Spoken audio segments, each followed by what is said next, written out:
بعض چیزیں ان کی علمی ہے جن سے اختلاف ہو سکتا ہے. اب پورا دنیا میں جاؤ گے کہ پورا 1 سے لے کے پورے 100 نمبر تو دنیا میں پیغمبروں کے علاوہ کسی کو نہیں دے سکتے بھائی. مولانا طارمی صاحب کی اتنی خدمات ہیں, اتنے ان کے, اب تو بےچارے عمر زیادہ ہو گئی, اس طرح بول نہیں سکتے وہ. ہمیں یاد ہے جوانی میں ہم ان کے بیان سے چیخیں نکال دیتے تھے یار, کیسے کیسے لوگوں کی زندگیاں تبدیل ہوئی ہیں. اللہ کی بڑائی جب بیان کرتے تو ایسی اللہ کی دل میں بڑائی بیٹھتی, لوگ ان کا مذاق اڑا رہے ہیں اب. تو ہمیں اپنے ان اسکالرز کو بڑھاپے میں ان کا دیکھو, بڑھاپا خود ایک ایسی چیز ہے کہ جس کی وجہ سے اس کے ویسے ہی سب کچھ اللہ معاف کر دیتا ہے اس کا. تو اور شریعت میں حکم ہے ان من اجلال اللہ اکرام الشیب المسلم, جب عمر زیادہ ہو جاتی ہے تو اس کا اکرام کا حکم ہے. تو اپنے جو بڑے لوگ ہوتے ہیں نا, ان سے غلطیاں بھی ہوں تو بس چشم پوشی سے کام لو. میں نہیں کہہ رہا غلطی کو صحیح مت کہو, اس غلطی میں ان کا ساتھ مت دو. غلط کو صحیح کبھی بھی نہیں کہا جائے گا, چاہے آپ کا ابا ہی کر رہا ہو وہ. لیکن اللہ بھی ابھی کبھی اصول ہے, قیامت کے دن نیکیاں اور برائیاں تولی جائیں گی. نیکیاں زیادہ ہوں گی تو اللہ نیکی شمار کریں گے. اللہ یہ نہیں کہیں گے چونکہ 2-4 گڑبڑ بھی کر آیا تو اب تو یہ کیوں کی تو نے. اللہ کیا میاں کا بھی اصول ہے بھائی, نیکی کا پلڑا زیادہ ہے تو نیک آدمی ہے. تو حضرت مولانا طارمی صاحب سے علمی لحاظ سے کچھ غلطیاں اگر ہوئی ہیں, جیسے کہ علماء کو ان کی بعض چیزوں پہ اشکالات ہیں, تو وہ چند ہی غلطیاں ہیں. خیر ان کی بہت سے بھی زیادہ ہے, بہت زیادہ نہیں بلکہ بہت سے زیادہ, جو زندگیاں تبدیل ہوئی ہیں لوگوں کے دلوں کو, اور اخلاص اور ان کی دعائیں اور ان کے معمولات عبادت. تو اس لیے ہم لوگ بہت زیادہ غلو کرتے ہیں.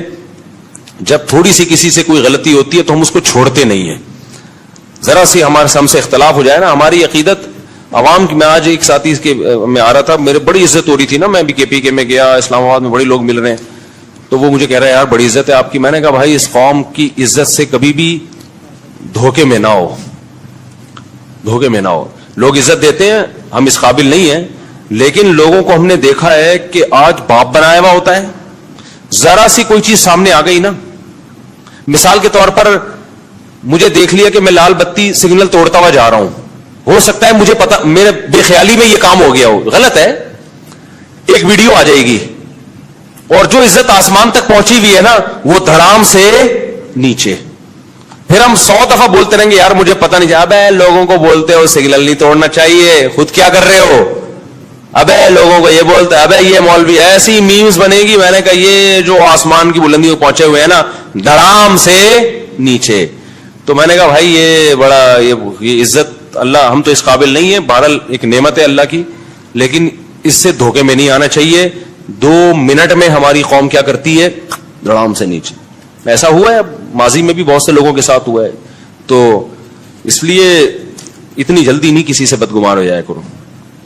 زیادہ سے زیادہ یہی ہوگا سگنل ہی توڑا ہوگا نا, تو غلط ہے. مولوی صاحب سے بولا آپ پہ یہ چیزیں سوٹ نہیں کرتی, تو مولوی صاحب کو چاہیے اعتراف کریں, بھائی آئندہ نہیں کروں گا, کائنڈلی آپ لوگ کیا کر دیں, معاف کر دیں. لیکن معاف نہیں کرتے لوگ. اچھا, تو میں یہ عرض کر رہا تھا کہ 309 سال وہ سوئے ہیں. وَنُقَلِّبُهُمْ ذَاتَ الْيَمِينِ وَذَاتَ الشِّمَالِ, اللہ کہتے ہم ان کو پلٹتے تھے, اب ادھر کو کروٹ لے کے سوچو, اب ادھر. وَكَذَلِكَ بَعَثْنَاهُمْ, 309 سال کے بعد ان کو اللہ نے جگایا. پوری حکومت بدل گئی, پوری حکومت کا تختہ پلٹ گیا. اب جب 309 سال کے بعد اٹھے ہیں تو پیٹ کمر سے چپکا ہوا ہے, ٹھیک ہے نا, بھوک لگ رہی ہے ٹائٹ والی. تو کیا کہتے ہیں, کم لبستم, پہلے آپس میں کہنے لگے ہم کتنا سوئے ہیں, ہم کتنا سوئے. ایک نے کہا لبثنا یومن او بعض یوم, یا تو پورا دن سوئے ہیں, کیونکہ سورج جب ہم سوئے تھے تو یہاں تھا, اب یہاں ہے, لیکن جب یہاں ہے تو اس کا مطلب پورا دن تو نہیں سوئے ہم, پورا چکر تو ہو جانا چاہیے تھا نا. مثال کے طور پر وہ سوئے تھے مغرب کے وقت اور آنکھ کھل رہی ہے اشراق کے وقت. اب کنفیوز ہو رہے ہیں نا کہ یار اگر ہم تھوڑا سوئے ہیں تو یہ تو ہمیں لگ رہا ہے بہت زیادہ سوئے ہیں, 24 گھنٹے سے زیادہ تو سو نہیں سکتا کوئی. تو کہنے لگے یا تو ہم پورا ایک دن سوئے ہیں یا شاید اس سے کم سوئے ہیں. کم سونے پر یہ اعتراض ہو رہا ہے کہ نیند تو بڑی شاندار طریقے سے پوری ہوئی ہے. تبلیغی جماعت پر اعتراضات اور جوابات. تبلیغی جماعت پر اعتراض کرنے والے کہتے ہیں کہ یہ لوگ مسجد میں اعلان کرتے ہیں, اسی طرح مسجد میں قیام کرتے ہیں, سوتے ہیں, کھانا کھاتے ہیں, اسباب کی بالکل نفی کرتے ہیں, گھر بار کی پرواہ نہیں کرتے, سب چھوڑ کر صرف توکل پہ چل رہے ہوتے ہیں, اور قرآن اور مستند احادیث چھوڑ کر فضائل اعمال پڑھتے ہیں جس میں متعدد ضعیف روایات ہیں, اور جو روایات اللہ کے راستے یعنی جہاد سے متعلق ہیں ان کو تبلیغی جماعت پر منطبق کرتے ہیں، براہ کرم ان اشکالات کا جواب دیجئے۔ معاذ صاحب کراچی سے۔ معاذ صاحب نے بہت سارے سوال کیے ہیں۔ پہلا سوال یہ کہ یہ لوگ مسجد میں قیام کرتے ہیں، مسجد میں سوتے ہیں، تو بھائی مسجد میں قیام کرنا بھی جائز ہے، مسجد میں سونا بھی جائز ہے۔ حضرت علی رضی اللہ تعالیٰ عنہ مسجد میں ہی تو آرام فرما رہے تھے، جب رسول اللہ صلی اللہ علیہ وسلم ان کے پاس گئے تو مسجد نبوی کی مٹی آپ کے رخسار مبارک پہ لگ گئی تھی، تو اسی پہ نبی صلی اللہ علیہ وسلم نے ابو تراب سے آپ کو خطاب کیا ہے، مٹی والے۔ حضرت عمر نے ساری زندگی کے لیے اپنی کنیت ابو تراب ہی کر دی۔ تو ہاں، صرف سونے کے لیے مسجد میں جانا، گپے مارنے کے لیے مسجد میں جانا یہ ٹھیک نہیں ہے۔ تو تبلیغ والے گپے مارنے کے لیے تو نہیں جاتے نا، وہ تو دین کی تبلیغ کے لیے جاتے ہیں، تو جائز ہے، سونا بھی جائز ہے، قیام کرنا بھی جائز ہے، اعلان کرنا بھی۔ اعلان بھی کوئی بچوں کی گمشدگی کا اعلان تو نہیں کر رہے ہوتے کہ ایک بچہ نیلے رنگ کی لیکر اور پیلے رنگ کا بنیان پہنا ہوا ملا ہے، جن صاحب کا ہو آ کے لے جائے، تو وہ تو دین کا اعلان کر رہے ہوتے ہیں، تو کوئی حرج نہیں ہے اس میں۔ رہا یہ مسئلہ کہ کھانا کھاتے ہیں تو مسجد میں کھانا کھانا بھی جائز ہے، ناجائز ہونے کی کوئی دلیل نہیں ہے۔ ہاں، مسجد کے آداب کا خیال کر کے کھانا کھانا چاہیے۔ اعتکاف والے نہیں کیا کھانا کھاتے مسجد میں، اسباب کی بالکل نفی کرتے ہیں وہ۔ اچھا، یہ کہتے ہیں اسباب کی نفی کرتے ہیں، یعنی اللہ سے ہوتا ہے، اللہ کے علاوہ سے نہیں ہوتا۔ تو یاد رکھیں، تبلیغ والے جب یہ کہتے ہیں نا اللہ کے علاوہ سے نہیں ہوتا، تو اس کا مطلب یہ ہوتا ہے کہ اصل کرنے والا اللہ ہے۔ وہ یہ نہیں کہتے کہ اسباب اختیار نہ کرو، اسباب اختیار تو کرتے ہیں، تبلیغ والے بھی تو اسباب اختیار کرتے ہیں۔ رائے ون میں ڈاکٹر بھی بیٹھے ہوئے ہوتے ہیں، کوئی بیمار ہو جائے گا تو ڈاکٹر اس کا علاج کریں گے، سیکیورٹی کا انتظام بھی ہوتا ہے، پانی کا ٹینک بھی ہوتا ہے۔ اگر وہ اسباب کی بالکل نفی کر رہے ہوتے تو وہ کہتے کہ نہ ہمیں پانی کی ضرورت، نہ واش روم کی ضرورت، بیت الخلا بھی اللہ کرا دے گا، اور جناب وضو بھی اللہ کرا دے گا، پانی کی ضرورت نہیں ہے۔ اور باہر جو ہوٹل بنے ہوتے ہیں کھانے کے، ان کو بھی اڑا دیتے کہ چلو یہاں سے جاؤ، یہ سارے لوگ اللہ سے مانگیں گے، آسمان سے دسترخوان اترے گا۔ تو ہر چیز کا ایک مطلب ہوتا ہے۔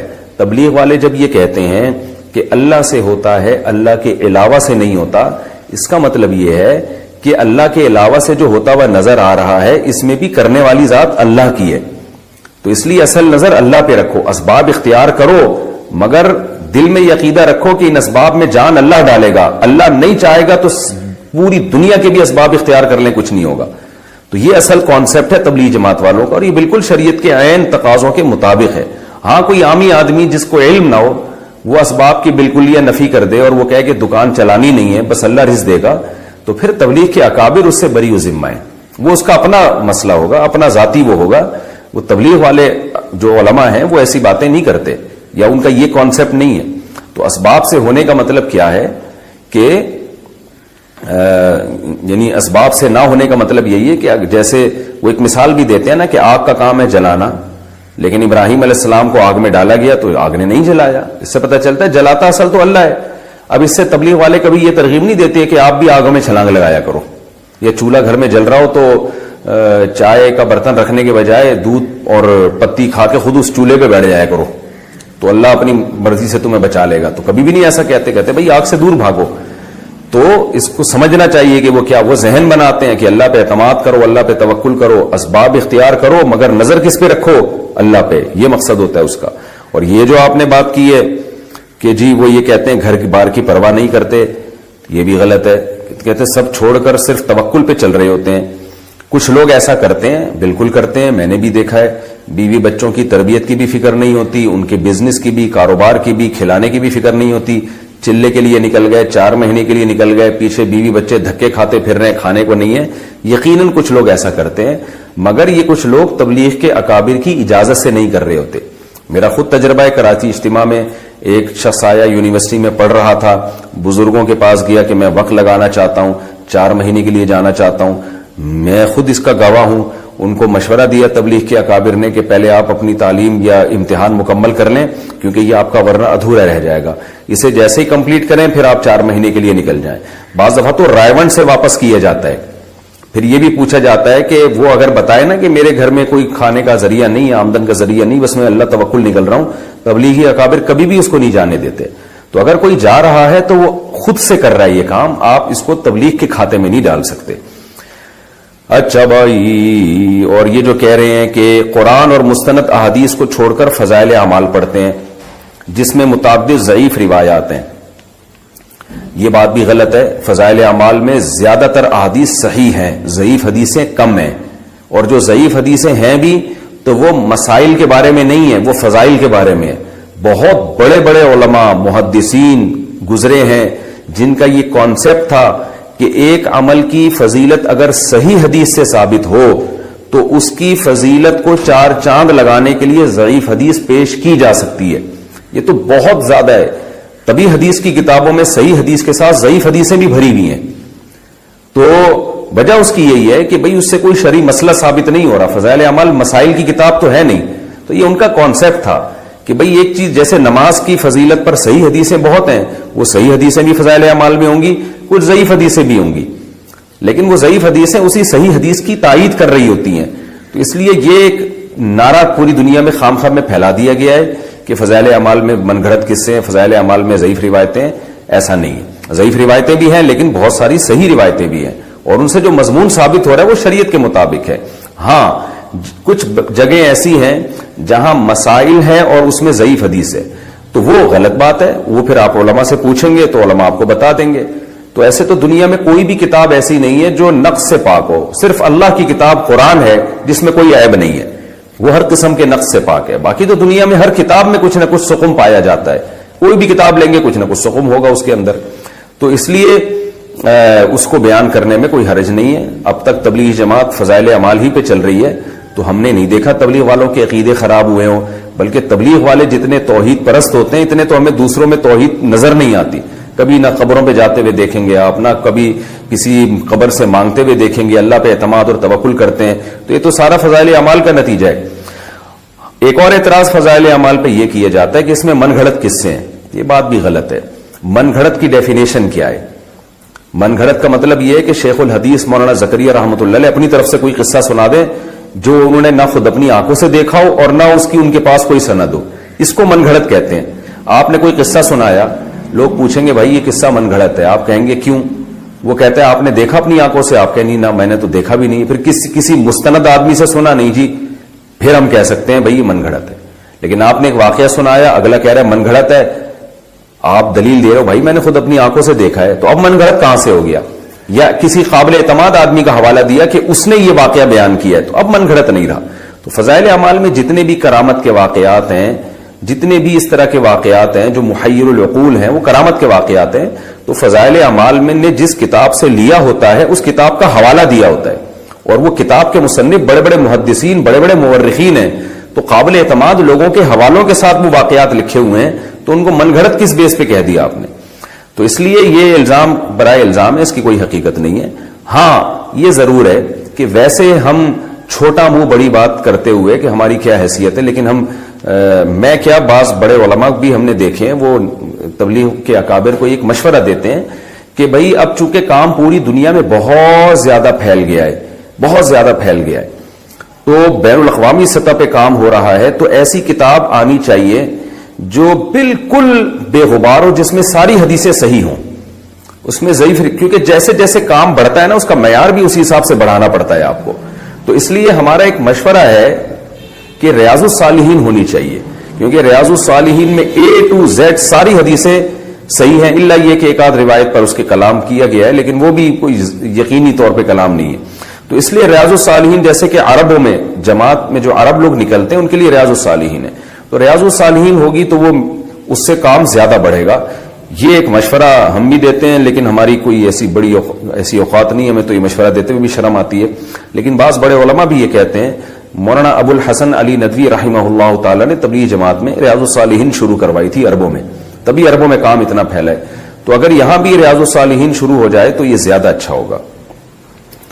رہا یہ مسئلہ کہ جہاد والی روایتوں کو تبلیغ والے تبلیغ پہ فٹ کرتے ہیں, تو دیکھیں جہاد والی روایتوں کو جو تبلیغ والے تبلیغ پہ فٹ کرتے ہیں, تو اس طور پر اگر کوئی جہاد کی روایتوں کو فٹ کرے کہ جہاد کا جو 100% ثواب ہے وہ پورا تبلیغ میں نکلے گا, پھر تو یہ بات غلط ہے. لیکن اگر کوئی اس طور پر منطبق کرتا ہے کہ جہاد میں اور تبلیغ میں قدر مشترک کیا ہے, کہ مجاہد بھی اپنا گھر بار چھوڑ کر اللہ کے دین کی مدد کے لیے نکلتا ہے, اور جو تبلیغ میں نکلے یا دینی مدرسے میں علم حاصل کرنے کے لیے نکلے وہ بھی اللہ کے راستے میں ہوتا ہے, تو ایک نیک شگون کے طور پر یہ فضیلت لی جائے کہ بھئی دونوں کا مقصد تبلیغ ہے، تو جہاد کی کچھ آیتیں ایسی ہیں جو تبلیغ پہ فٹ ہوتی ہیں. جیسے قرآن میں آتا ہے ان تنصروا اللہ ینصرکم، اگر تم اللہ کی مدد کرو گے اللہ تمہاری مدد کرے گا. تو یہاں کیا مطلب ہے؟ اگر تم اللہ کے دین کی مدد کرو گے تو جیسے مجاہد اللہ کے دین کی مدد کرتا ہے. اب یہ آیت اصل میں ہے تو جہاد کے بارے میں، لیکن اس میں اللہ نے جہاد کا لفظ استعمال نہیں کیا، بلکہ اللہ نے یہ کہا ہے کہ اگر تم اللہ کے دین کی مدد کرو گے تو بھی اللہ بھی تمہاری مدد کرے گا. تو اس میں علماء بھی داخل ہیں، اس میں تبلیغ والے بھی داخل ہیں، اس میں مجاہد بھی داخل ہے. سب سے پہلے تو مجاہدین داخل ہیں اس میں. تو تبلیغ والے اس طرح کی آیتوں کو اگر تبلیغ پہ فٹ کرتے ہیں تو یہ بالکل جائز ہے. یا صحابہ کے واقعات کو کہ وہ دین کے لیے نکلے اور کیسا لڑے اللہ کی راہ میں، تو قربانی دی نا، تو جہاں بھی قربانی ہوگی وہاں وہ والی آیتیں فٹ کرنا جائز ہوگا. البتہ کچھ آیتیں ایسی ہیں جو اسپیسیفک شہادت کے فضائل پر وارد ہوئی ہیں، آیتیں یا حدیثیں، یا کچھ آیتیں اور حدیثیں ایسی ہیں جو زخمی ہونے پر یا پہرا دینے پر ہیں، کہ جو فرنٹ لائن پر جو پہرا دے گا مجاہد، لعلہ اللہ یرجع الی اہلہ، اسے یقین نہیں ہے کہ اب واپس گھر لوٹ بھی سکتا ہے. تو اس طرح کی آیتیں جن میں شہادت کی فضیلت ہو، یا اللہ کے راہ میں زخمی ہونے کی فضیلت ہو، یا فرنٹ لائن پر لڑنے کی فضیلت ہو، وہ فضیلتیں بہرحال تبلیغ پہ فٹ نہیں کی جا سکتی. تو اگر کوئی تبلیغ والے ان قرآنی آیات کو تبلیغ پہ فٹ کرتے ہیں تو وہ غلط کرتے ہیں، یہ ان کا انفرادی عمل ہے. اور ویسے بھی دیکھیں جب اتنے بڑے پیمانے پر کوئی کام ہوتا ہے تو کچھ نہ کچھ مسٹیک اور فالٹ اس میں پیدا ہو سکتے ہیں. یہ ممکن نہیں ہے کہ آپ اتنے بین الاقوامی سطح پہ اتنا بڑا خیر کا کام کر رہے ہوں اور اس میں ذرا بھی کوئی فالٹ. بہت زیادہ واٹس ایپ پہ میسج آ رہے ہیں. کسی کا میسج آ رہا ہے اللہ کا واسطہ مفتی صاحب مولانا طاری جمیل صاحب کو سمجھائیں، اللہ کا واسطہ. کسی نے میسج بھیجا میں ان کے بیانات بہت شوق سے سنتا تھا، اب میں ان سے بھی گیا، انہوں نے ایسا بیان دیا ہے کہ اب مجھے ان سے نفرت ہو گئی ہے. کوئی منافق کہہ رہا ہے، کوئی یہودی کہہ رہا ہے، ایسے ایسے برے برے فحش القابات سے نوازا جا رہا ہے کہ الامان والحفیظ. تو میری کوئی اوقات نہیں ہے کہ میں ایک وکیل بن کے کسی کی حمایت یا مخالفت کروں. میں کوئی اتنا بڑا آدمی نہیں ہوں، یہ تو بڑے علماء کا کام ہے. لیکن بڑے علماء ہی کے کہنے پر چند الفاظ، چند گزارشات آپ کے سامنے پیش کر رہا ہوں. آپ کی سمجھ میں آئے مان لیں، نہیں آئے تو میرے خلاف بھی ایک پورا کلپ اور فیس بک پر، کیونکہ ان کی تو پھر بھی اتنی عزت ہے، جب ان کا خیال نہیں کیا تو ہم کس کھیت کی مولی ہیں. مجھے کسی نے آج کہا کہ آپ بھی کچھ بات کریں. میں نے کہا جتنی توپوں کا رخ ان کی طرف ہے نا، اس سے 4 گنا زیادہ توپوں کا رخ میری طرف ہو جائے گا، کیونکہ ان کی تو ایک شخصیت ہے، ایک بڑے بزرگوں میں ان کا شمار ہوتا ہے. ہماری کیا اوقات ان کے سامنے. لیکن یہ کہ جب بڑے حضرات ہیں، کچھ ہمارے ہی بڑوں میں سے ہیں، علماء ہیں جنہوں نے باقاعدہ آرڈر کیا ہے کہ کوئی بات جو ہے نا لوگوں کے سامنے، لوگوں کو گائیڈنس کی ضرورت ہے اس معاملے میں تاکہ لوگ افراط و تفریط کا شکار نہ ہوں، تو پھر میں کچھ جسارت کر رہا ہوں چند الفاظ آپ کے سامنے پیش کرنے. پہلی بات یہ ہے کہ مولانا طاری جمیل صاحب ایک صاحب رائے آدمی ہیں، ان کو اپنی رائے بیان کرنے کا پورا حق حاصل ہے. اس پر دنیا میں کوئی بھی پابندی، اس رائے بیان کرنے پر پابندی نہیں لگا سکتا. آپ کو اپنا ظرف تھوڑا سا وسیع کرنا چاہیے کہ آپ اپنے سیاسی لیڈروں کی پالیسی کے خلاف، آپ کے سیاسی لیڈروں کی پالیسی کے خلاف اگر کوئی چل رہا ہے تو آپ کے اندر اتنا ظرف ہونا چاہیے کہ آپ اس کو برداشت کرو. یہ جو ایک طوفان بدتمیزی مچایا ہوا ہے فیس بک پر، یہ آپ کے جو طریقہ کار ہے نا، یعنی آپ کی جو زبان ہے اور آپ کا جو اسٹائل ہے، اس سے یہ آپ کی ویلیو پڑھے لکھے لوگوں کی نظر میں گرا رہا ہے. یعنی آپ خود اپنے آپ کو بدنام کر رہے ہیں.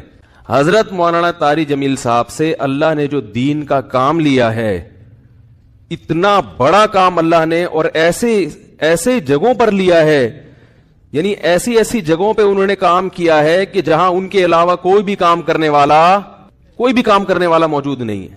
ابھی اگر انہوں نے کسی حاکم کے حق میں اس کی اچھی چیزوں کو ہائی لائٹ کر کے اس کو اپریشیٹ کر دیا تو یہ کون سا جرم ہو گیا بھائی؟ یہ کون سی کتاب میں لکھا ہے کہ یہ جرم ہے؟ لوگوں کے میسج آ رہے ہیں امام احمد ابن حنبل ظالم حاکم کے سامنے ڈٹ گئے تھے اور ان کا جیل سے جنازہ نکلا. امام ابو حنیفہ ڈر گئے تھے, انہوں نے وزارت کو قبول نہیں کیا, ان کا جیل سے جنازہ نکلا. امام ابو حنیفہ رحمہ اللہ تعالی نے اگر وزارت قبول نہیں کی تو کیا ساری دنیا کے سارے علماء میں کسی نے بھی وزارت قبول نہیں کی ہے؟ امام ابو یوسف نے قاضی القضاء کا عہدہ قبول کیا. امام احمد ابن حنبل رحمہ اللہ تعالی جو اس حاکم کے سامنے ڈٹ گئے تھے, وہ اس بیس پہ نہیں ڈٹے تھے کہ وہ ان کا کوئی ذاتی رنجش تھی یا کوئی مسئلہ تھا. امام احمد ابن حنبل کو حاکم وقت مجبور کر رہا تھا کہ اس کی مرضی کا فتویٰ دیں. بات آ رہی ہے سمجھ میں؟ اس وقت کا جو خلیفہ تھا اس کی رائے یہ تھی